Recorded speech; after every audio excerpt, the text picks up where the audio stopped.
দর্শক বন্ধুরা, আপনারা অনেকেই হয়তোবা জানেন যে অপু বিশ্বাস কিন্তু গুলশানের নতুন বাসায় উঠেছে এবং এই নতুন বাসায় ওঠার পর কিন্তু সেই বাসাটি তিনি দেখাননি শাকিব খানকে, কারণ শাকিব খান কিন্তু এখন অবস্থান করছে আমেরিকাতে এবং এই জন্যই কিন্তু দেখা হয়নি শাকিবের নতুন এই বাসা। তবে দর্শক বন্ধুরা, এবার কিন্তু অপু বিশ্বাস গুলশানের তার এই নতুন বাসা কিন্তু তিনি দেখিয়েছে ভিডিও কলের মাধ্যমে শাকিবকে, এবং শাকিব কিন্তু দেখে অত্যন্ত খুশিও হয়েছে। শাকিব খান এতটাই বেশি খুশি হয়েছেন যে তিনি কিন্তু একদম বিশাল বড় একটি উপহারও পাঠিয়েছেন। জি হ্যাঁ দর্শক বন্ধুরা, অপু বিশ্বাস এবং আবরাম খান জয়ের জন্য কিন্তু আজ তো একটি গাড়ি পাঠিয়ে দিয়েছে শাকিব খান। প্রায় 1.5 কোটি টাকা মূল্যের এই গাড়ি শাকিব খান উপহার দিয়েছে অপু বিশ্বাসকে তার নতুন বাসা উপলক্ষে।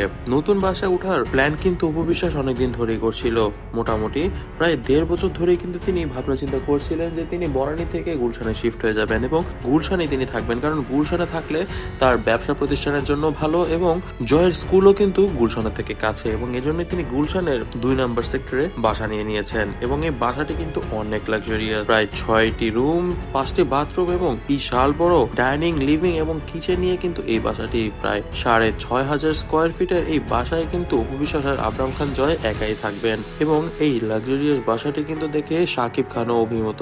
শাকিব খান বলেন খুব সুন্দর হয়েছে বাসাটি, এবং বাসাটির ডেকোরেশন কিন্তু অত্যন্ত ভালো এবং মনোরম পরিবেশের। এবং এই সব খবরই কিন্তু আমরা পেয়েছি শাকিব খানের সেক্রেটারি থেকে, এবং সেক্রেটারি থেকে আমরা আরো জানতে পেরেছি যে আগামী 1.5 মাসের মধ্যে শাকিব খান বাংলাদেশে চলে আসবেন আমেরিকা থেকে, এবং তিনি নাকি আসার পরপরই থাকবেন অপু বিশ্বাসের এই বাসায়। জি হ্যাঁ দর্শক বন্ধুরা, শাকিব খান কিন্তু নিজের ছেলে আবরাম খান জয়কে নিজের কাছে রাখতেই কিন্তু এই বাসায় এসে উঠবেন। অনেকেই হয়তোবা জানেন না, কিন্তু শাকিব খান কিন্তু নিজের ছেলে আবরাম খান জয়কে অত্যন্ত বেশি ভালোবাসেন এবং এই জন্যই কিন্তু তিনি এবার এই সিদ্ধান্তটি গ্রহণ করেছেন। তবে দর্শক বন্ধুরা, নেটিজেনদের মতে কিন্তু অপু বিশ্বাস খুবই ভালো একটি কাজ করেছে, নিজের বাসা বদলে ফেলে।